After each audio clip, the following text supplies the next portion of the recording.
Esther's baby mama is not in a skit with me or him. I am so mad. Are you serious right now?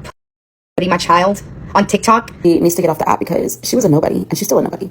And she's coming on here asking y'all for help. For what? Are you freaking kidding me right now? Enough is enough, guys. We're gonna fight this together. I need y'all. Never be in a skit with her. Yes, I have done a skit with Esther once in the past, but that's it. She wants to come on here because she wants to be famous maybe on TikTok. I don't know what it is. Maybe she thinks like she's going to be rich. You get more than enough in child support a month. And I know how much you get. So that's a lot for one child. She's trying to play y'all. So be careful.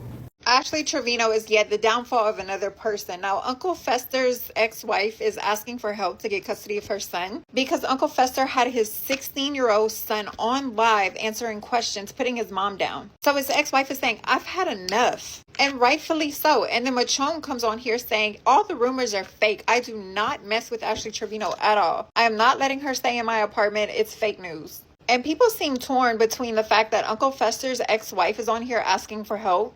The most disgraceful moment in the ongoing Ashley Trevino saga wasn't when she admitted to not washing her hands after eating Fritos and using the restroom, though that alone was horrifying. It wasn't when Uncle Fester compared her to a sticky booger that could never be flicked away, though that metaphor alone revealed how unwanted she truly was in his home. But the real shock came in the sheer audacity of Ashley herself, boldly laughing off humiliation, broadcasting her filth and dysfunction as if it were entertainment, and proving once again that in the world of TikTok parenting drama, shame is not a deterrent, but a form of currency. This is a case of Ashley Trevino, a TikTok mom whose scandals have stretched on like a never-ending soap opera, where each chapter somehow manages to be worse than she is the mother who insists she is present for her children while simultaneously admitting to unhygienic behavior on live streams. The woman who flaunts luxury bags while her daughters sleep in taped air mattresses. The parent who defends her image online with delusion rather than accountability. I don't know if you can take a shower. Oh my god. Yeah, hold on. Let me call because I don't think we could take showers yet. You gotta wait. Hold on. Let me ask. Well, I need a shower. I know, but we might have to boil water. What the? Hey, do you know if it's safe to take a shower? Because Eddie wants to take a shower, but I don't want to put her in there if it's not safe. What was she known for on TikTok? Initially, she was another mom sharing pieces of her life, but quickly, her name became synonymous with chaos, eviction, fights, and public humiliation. And what did the community believe first? That perhaps Ashley was just struggling, a flawed woman with a hard life who needed compassion. But the charges now are far heavier. Manipulation, twisting narratives to frame herself as the victim. Sympathy scams, leaning into financial need and cries while flaunting unnecessary luxuries. Exposing children, dragging minors into live stream chaos. Enabling dysfunction, living like a perpetual teenager while her children bear the weight of her instability. This is not merely the story of one woman. It is the story of what happens when influencer culture rewards dysfunction with you, and TikTok itself becomes a courtroom where filth, delusion, and irresponsibility are broadcast live. Do you have clothes to wear to that, or do we need to go shopping tomorrow? Or Monday? Okay, I need you to do your schoolwork because you need to be caught up. Okay? And then you're bringing your schoolwork with you. Nope. Don't give me no problems. Exhibit A. On a live broadcast, Uncle Fester laid bare his exhaustion with Ashley, explaining that he kicked her out of his house not once, but several times, each time thinking the cycle had ended, only to have her return again. He even confessed that it escalated to the point of involving the police, a desperate act that showed just how untenable her presence had become. To Fester, it wasn't just about inconvenience. It was about being trapped in a cycle of dysfunction where boundaries meant nothing. She's like a sticky booger. You try to flick her off, but she just won't leave. So, if you really have my Louis hostage, I didn't leave him there on purpose. I literally forgot that it was there, so I texted his niece, and I'm like, hey, I need you to go get my Louis from your Theos. And so she FaceTimed me yesterday, and she's like, where's the Louis? And I'm like, it's in the closet on top of his dresser. And she was like, it's not there. And so she went and asked him, and she was like, where's Ash's Louis? And he's like, it's where she left it. And he was like, I'll go look for it with you. This crude but vivid metaphor wasn't chosen lightly. It captured the irritation of someone who had tried everything possible to remove Ashley from his life, only to find her clinging tighter each time. What made this moment sting even more was Ashley's reaction. Instead of registering the insult as the clear rejection it was, she burst out laughing as if she had been invited into the joke, misreading humiliation as camaraderie, blind to the fact that she was the butt of it. This moment is critical because it uncovers several patterns at once. It reveals Ashley's deep lack of self-awareness, her inability to read social cues that scream rejection, and her disturbing tendency to treat humiliation not as a warning, but as a form of attention. The metaphor, as crude as it was, spoke volumes about how unwelcome she had become, yet how persistently she clung to the situation. In the distorted economy of influencer culture, where attention is the only currency, her refusal to leave, even in the face of ridicule, ironically became material that could feed her next live stream. For a mother, this behavior raises serious questions. Ashley cannot recognize when she is unwanted in a home of an adult who has spelled it out in the clearest possible terms. How can she possibly recognize when her children are signaling their need for structure, safety, and stability? A parent blind to rejection in her own life may also be blind to the silent cries for consistency in her children's lives, leaving them just as trapped in her cycle as Uncle Fester was. I'm gonna be here for a month. So where I'm at right now, I'm gonna be here for a month. My kids are good. I sent them money. Yeah, I'm home, away from home. So where I'm at, yes, my parents will keep my kids for a month. So yeah, I'm doing me for a month. I'll be with my kids. I will FaceTime them, but that's it. If they want to see me, I'll go see them, but I'm coming back. This is my bestie's house, and I am living here. Exhibit B. On another live stream, Uncle Fester attempted a simple, almost affectionate gesture. He leaned in to kiss Ashley's hand. What should have been a harmless moment immediately turned sour. The second his lips came close, he pulled back abruptly, his face twisting in visible disgust, as though he had been hit with an invisible wall of order. The shock on his face was broadcast to everyone watching. It smells like Fritos. Oh my god. Why are you twisting my arm around like that, bro? We twist off. Oh! Oh, you Oh my god!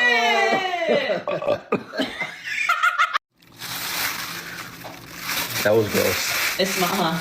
I know it did. What did it smell like?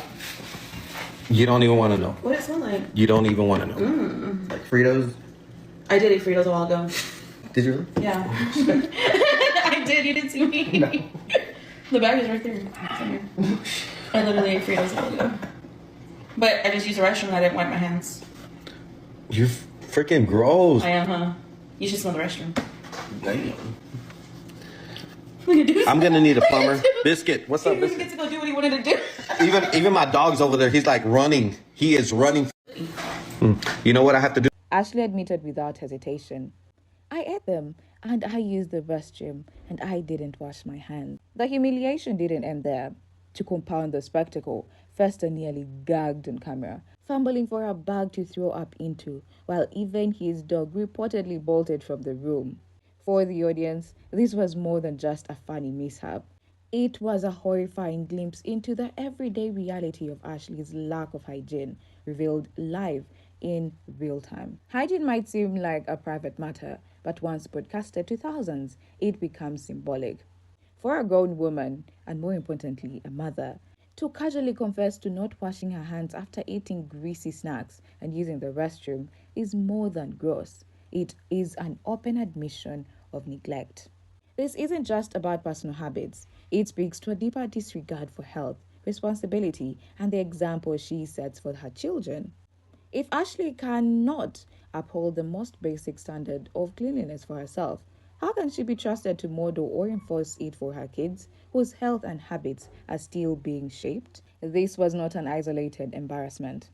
Over time, Ashley has been reportedly accused of being unclean, with whispers and outright comments about her odor and lack of care surfacing from multiple people. Instead of addressing the concern, she laughs it off every time, treating accusations of filth as though they are just jokes meant to entertain rather than warnings about how she is perceived. That laughter has become her shield, a way of masking delusion as confidence. But the truth is unavoidable. Ashley's dismissive attitude towards hygiene is emblematic of her larger problem. She consistently ignores the responsibilities of adulthood, and in doing so, fails not only herself but the children who rely on her example. Exhibit C: Uncle Fester's teenage son, only 16, was pulled into live streams where he was encouraged, either directly or indirectly, to speak poorly about his own mother, Johanna. The streams blurred the line between adult disputes and adolescent vulnerability, transforming a private family conflict into a spectacle for strangers online. Viewers saw a child positioned as a pawn in his father's ongoing battles, his words serving less as his own and more as ammunition for adult agendas. Johanna later spoke out in frustration and desperation, pleading publicly for support. Enough is enough. I need people to fight this with me. I hate asking for help, but I have no choice. My child is being dragged into TikTok chaos. Oh, so mad. Are you serious right now? Putting my child on TikTok? Are you freaking kidding me right now? Enough is enough, guys. We're gonna fight this together. I need y'all. I need your help. I really, enough is enough. I've had enough. We're doing this thing, guys. We're doing this thing. I'm going to put... I hate asking for help. Anybody that knows me knows I hate asking for help. But you know what, guys? You guys are offering to help me.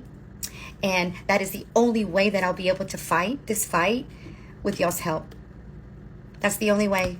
And I am so appreciative and I'm so grateful. So I'll link my stuff on here because we need to do this thing.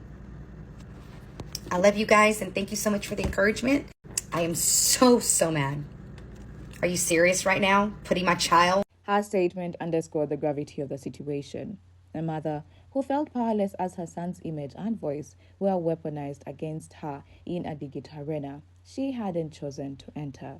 It wasn't just about parental disagreements anymore. It was about protecting a child from being turned into content. This exhibit is damning because it highlights the dangerous normalization of involving minors in adult conflicts for entertainment.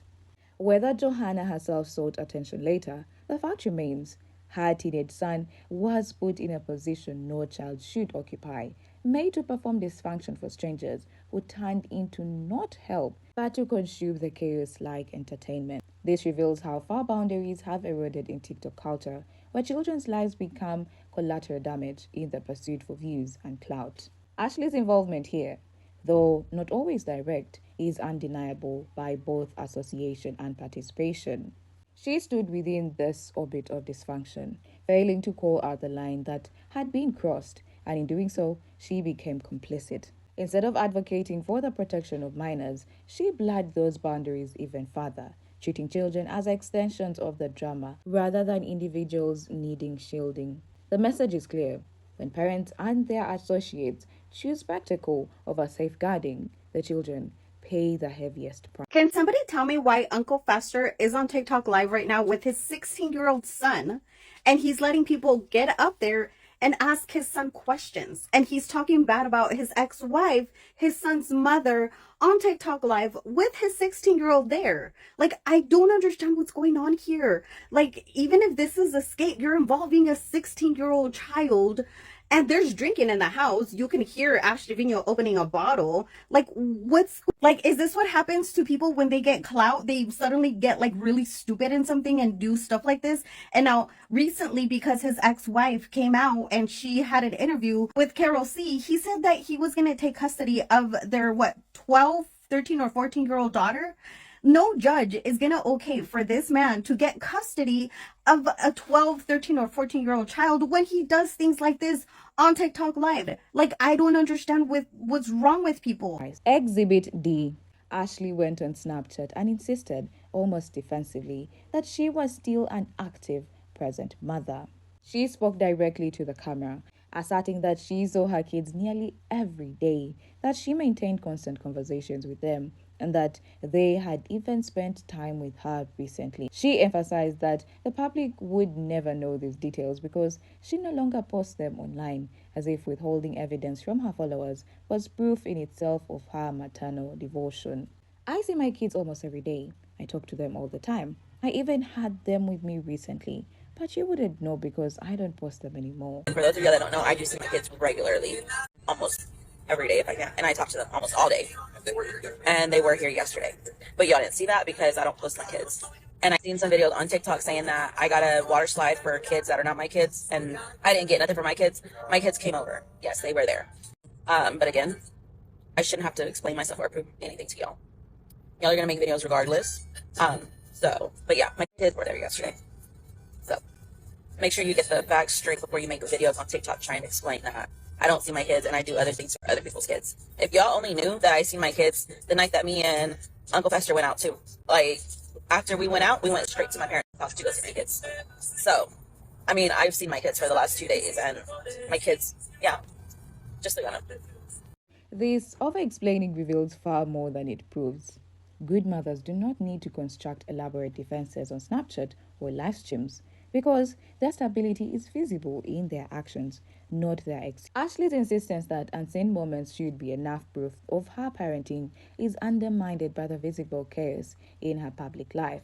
Her constant financial missteps, the luxury handbags flaunted while her daughters sleep on patched air mattresses, the string of evictions that uproot her life. Each claim of being present is contradicted by the instability that dominates her reality.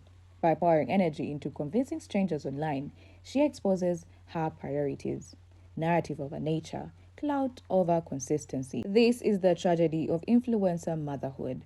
Instead of focusing on building an environment of safety and stability for her children, Ashley is so consumed with convincing an audience that she is already doing so.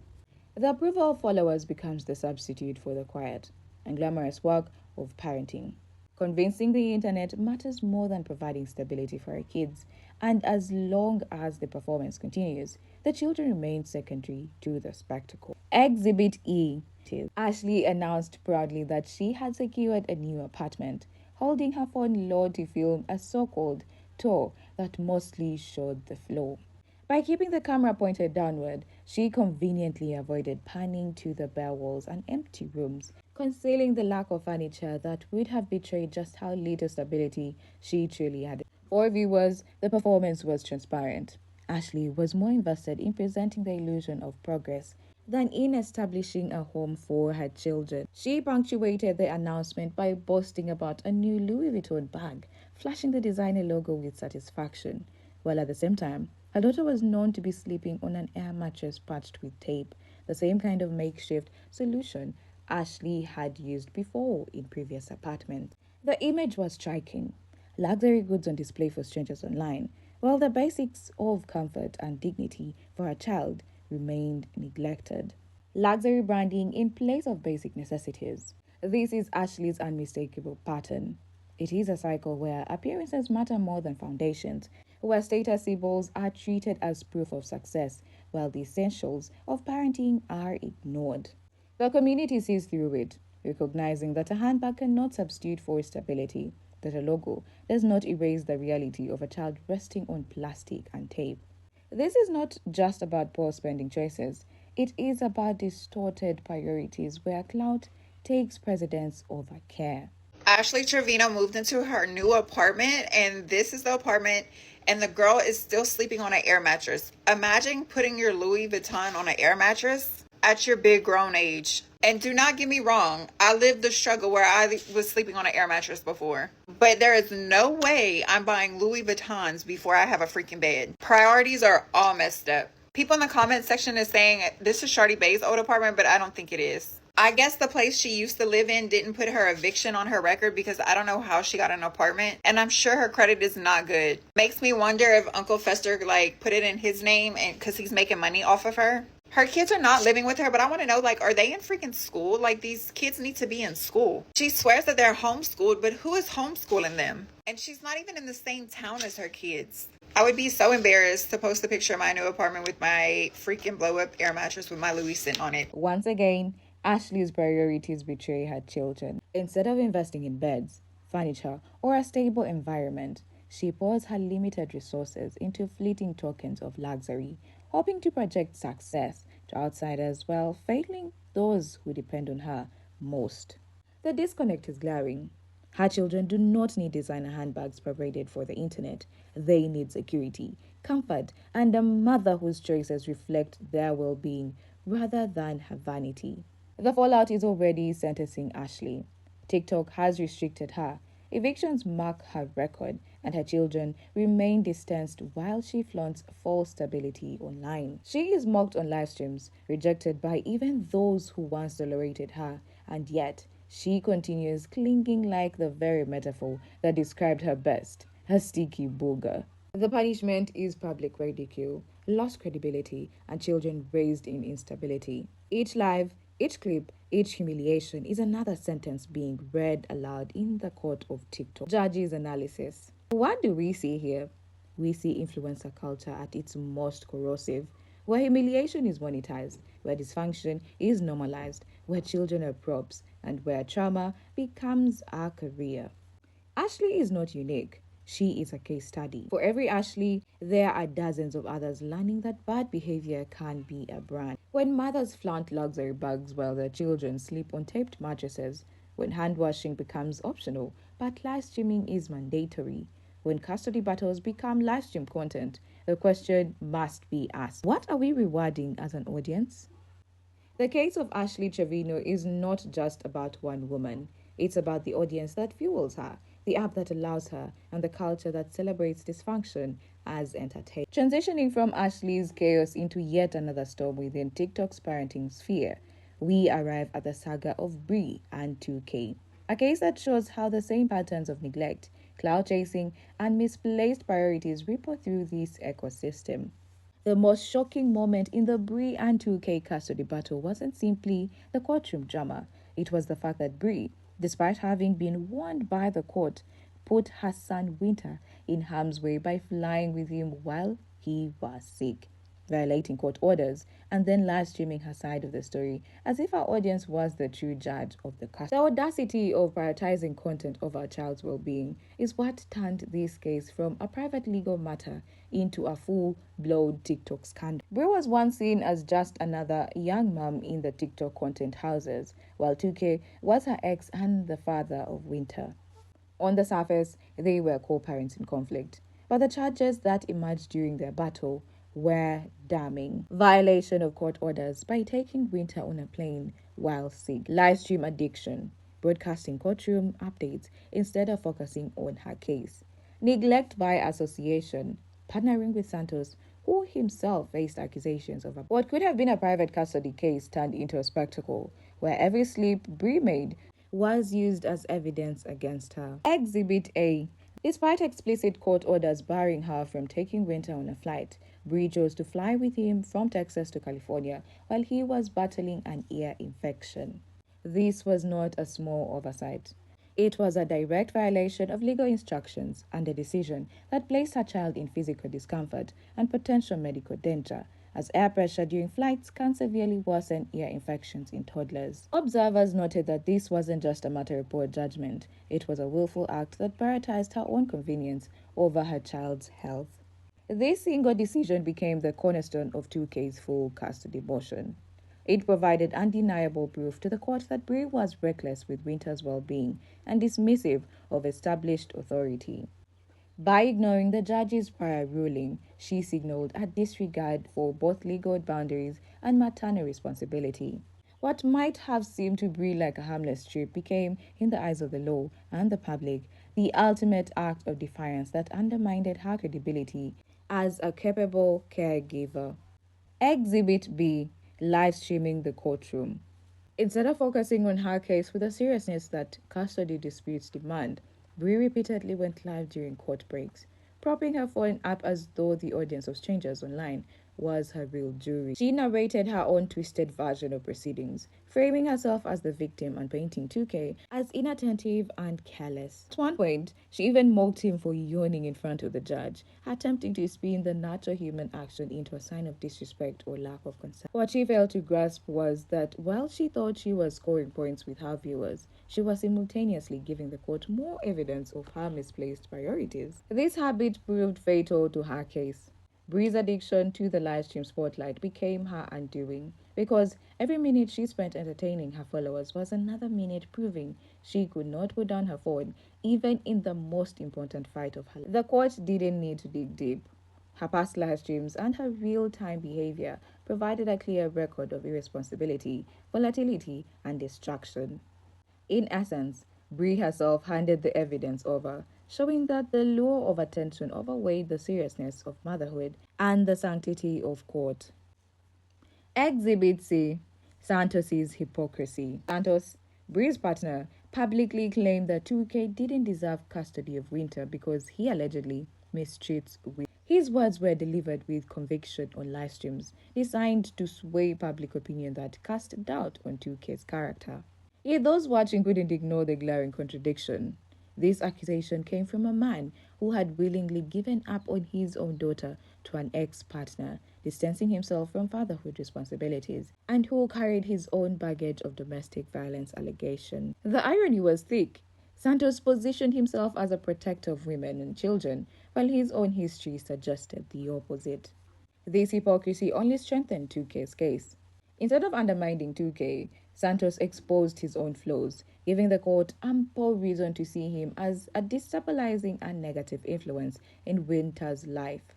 Judges look closely at the people surrounding a child, and in this situation, Santos's record and contradictions painted him as unfit to be anywhere near a custody. The court's response was decisive. Santos was outright banned from being around Winter, a ruling that underlined just how seriously his presence was considered a liability rather than a benefit. The fallout was decisive and far-reaching. 2K was formally awarded full legal and physical custody of Winter, a judgment that transferred not only the authority to make all major decisions for the child, but also the day-to-day responsibility of care. For Bree, the ruling was crushing. She was granted only limited visitation rights, 1 week per month, under strict conditions, and at first confined to Texas so the court could monitor her compliance. The judge ordered her to complete 12 weeks of structured parenting classes with a requirement to provide documented proof of completion, and she was also bound by the DVRO, Domestic Violence Restraining Order, that prohibited her from speaking about or harassing 2K online, stripping her of one of her favorite outlets for venting and storytelling. Meanwhile, Bree presented this outcome as though it were a triumph. She livestreamed and posted celebratory clips, parading her limited visitation like a badge of victory, claiming she had won the right to see her son without visitation. To her audience, she tried to spin the judgment as evidence of progress, but the reality painted a darker truth. Bree had lost primary parenting rights to a 1-year-old child, something courts are historically reluctant to strip from mothers unless there is overwhelming and undeniable evidence. The contrast between her online celebration and the harsh reality of the court's ruling underscored just how detached she had become from the seriousness of judges' analysis. This case reveals a darker side of TikTok culture, where parents cannot put down their phones, even in the most serious moments of their life. Bree's case should have been about her love for Winter, her chance to prove that she could be stable, yet she turned it into another live stream performance. The audience became the courtroom, and the courtroom became content. And when influencers choose clout over children, they lose both. The verdict.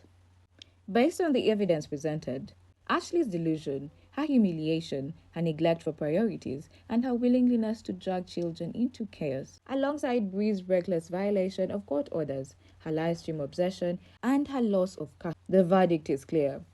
Both of these TikTok moms have allowed dysfunction to become the core of their brand identities, and in doing so, their children have paid the ultimate price. What connects Ashley's story to Bree's is not just poor decisions, but a shared culture of cloud chasing where the performance of chaos takes priority over the responsibilities of parenthood. Ashley hides instability behind designer bags, while Brie hides failure behind celebratory live streams. In both cases, the audience is invited to consume dysfunction, and the children are left to live with the consequences. But in this court of TikTok, the jury is not the judge. It is.